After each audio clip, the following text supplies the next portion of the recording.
Here is the case.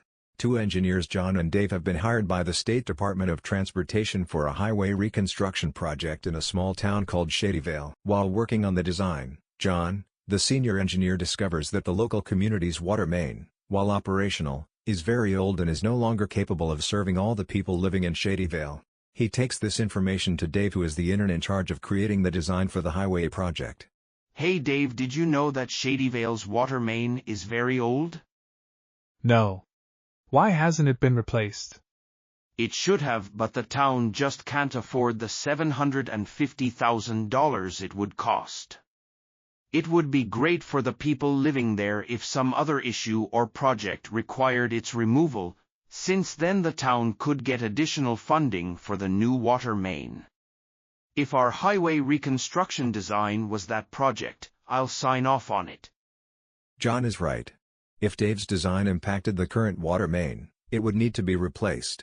This replacement would be considered an unavoidable conflict of the highway construction project. As a result, the State Department of Transportation would cover the majority of the costs of replacing the water main, lowering the costs of the replacement to Shadyvale from $750,000 to just $50,000.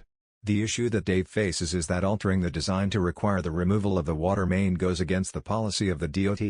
The DOT requires that only unavoidable conflicts with existing utility infrastructure such as the water main will receive funding for replacements.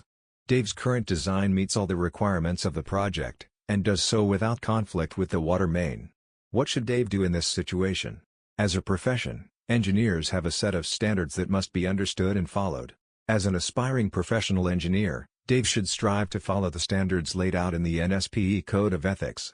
Of the 6 fundamental canons, 4, 5 and 6 are particularly relevant to this case. Fundamental Canon 4 states that engineers must act for each employer as faithful agents or trustees. And Canon 5 states that engineers must avoid deceptive acts. Dave's original design for the highway reconstruction project followed these rules as his design adhered to the policies of the DOT. John's suggestions, however, would not follow these rules. If Dave were to accept John's suggestion and revise the design to conflict with the existing water main, he would break Fundamental Canon 4 by ignoring the policies of his contractor, the DOT. He would also break Canon 5 since John's plan would require deviation from the standard policy and the costs associated with it were not disclosed to the DOT. Fundamental Canon 6 states that engineers must conduct themselves honorably, responsibly, ethically, and lawfully so as to enhance the honor, reputation and usefulness of the profession. By not following the previous 2 canons and ignoring the policies of the contractor, John's suggested design is failing to uphold the reputation of his profession.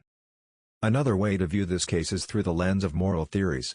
Moral theories are methods used to determine what makes an action right or wrong. 2 leading moral theories that can be applied to this case are utilitarianism and deontological ethics. Utilitarianism is a moral theory that prioritizes making decisions that will have the greatest positive impact for the greatest number of people. In this case, the impact of replacing Shadyvale's water main to a newer, larger model would need to be weighed against the additional costs to the DOT. This leads to one of the major issues of utilitarianism, that it is sometimes difficult to determine what choice has the best outcome. We would argue that the benefits of replacing the water main outweigh the additional costs to the DOT, since it would allow more people in Shadyvale access to water, and potentially prevent a greater issue if the current water main fails due to its age. Deontological ethics focus on the principle of the action, not its result. In this case, John's suggestion would not be ethical, since even if he is attempting to improve the welfare of the people living in Shadyvale, he is still lying to and stealing from the DOT, both of which are considered unethical actions, regardless of the reason or outcome. Another way of looking at the situation using deontological ethics is through the categorical imperative. The categorical imperative was first defined by Karl Marx, and claims that people should only take actions that would be beneficial if they were universally followed. If every engineer contracted for a DOT project ignored the policy and used their funding for other projects they believed were important, the DOT would not be able to work effectively. Considering both moral theories and the NSPE Code of Ethics, it would not be ethical for Dave to revise his plan as a means of replacing Shadyvale's water supply. Despite the good it would do for the people of Shadyvale, it goes against his commitments as a professional engineer, and damages his reputation and the reputation of the engineering profession. However, as engineers, John and Dave have an obligation to the public people, and this project offers the opportunity to improve the lives of the residents of Shadyvale. One alternative solution for John and Dave would be to approach the DOT and attempt to organize an approved alteration to the highway reconstruction project. This would allow for the water main to be replaced at a lower cost, due to the construction costs already being covered by the highway reconstruction project.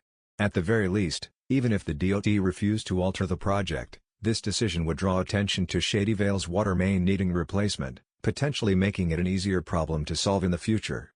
This would be the most ethical decision Dave could make, since it is an attempt to improve the lives of the public, but does not compromise his integrity or responsibilities as an engineer.